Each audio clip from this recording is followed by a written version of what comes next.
good guys? Yan, so right now nandito kami po sa Twin Residence. I'm with ITS Paulette and IT Visay.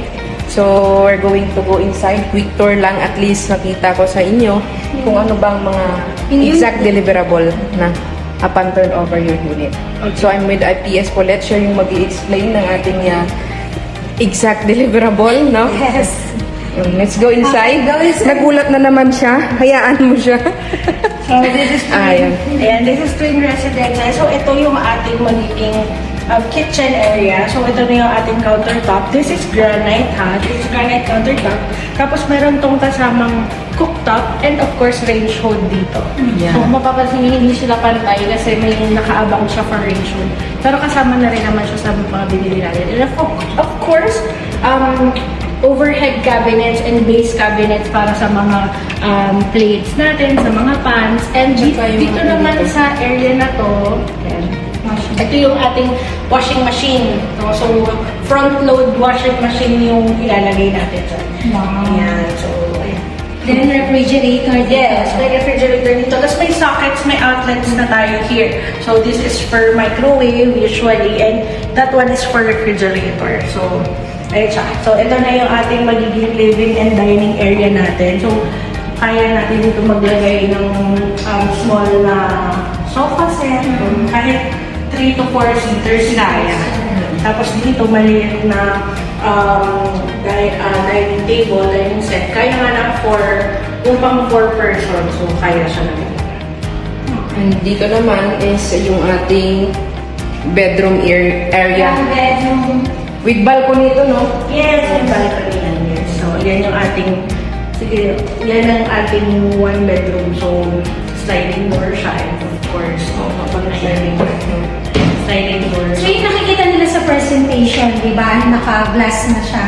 So, hindi ba Ito yung actual. Oo, So, yung actual, ito yung, pag na-turn over sa inyo, ito yung matatanggal nyo. Ito yung makikita nyo. So, yung mga nasa presentation, pwede natin silang gawing inspiration, design, no? Kung gusto natin yung ganun din kaganda yung Idea. Yes, idea. Ayun. And then yung ating washroom. Yeah.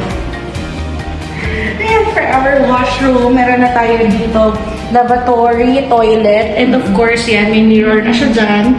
Tapos dito sa may shower area, complete na rin siya with telephone shower and yung shower fixtures niya. May tissue and soap holder na rin tayo nakasama dyan. So, ayun. Yun. Yun. Ayan. So, ang galing ni IPS Paulette mag-explain, di ba? Detail. Detailed siya talaga. Ayan. Okay? So, mag-reserve na yung mga gusto mag-reserve kasi meron pang mga slots na available. Only 25,000 reservation fee, no? So, Huwag niyo nang hintayin pang tumaas. Oo.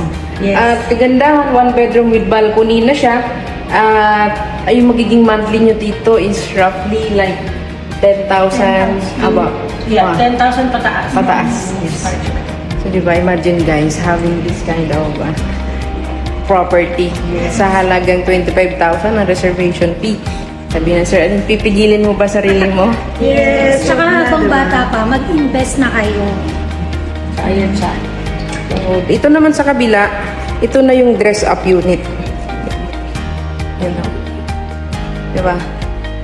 So, again, nakadepende sa inyo yan kung anong interior yung gagawin nyo. So, dito sa kabila, ang ginawa nila ito. Sa right side nila, yung ginawa niyang washroom.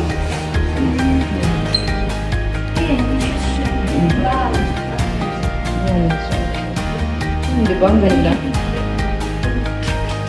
So, again, dito magkakaalaman yung pagiging ano mo ba, artist. Kung paano mo pagandahin yung unit mo. So, yung iba naman nag-hire pa para ng interior design. Ikaw naman, tulad mo siguro, ikaw na rin lang dito.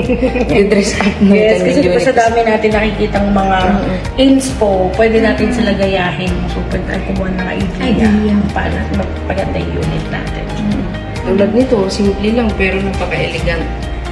Dito yung kanyang mga shoes. Bag, shoes, belt. Tsaka nakakaano talaga yung mirror, no?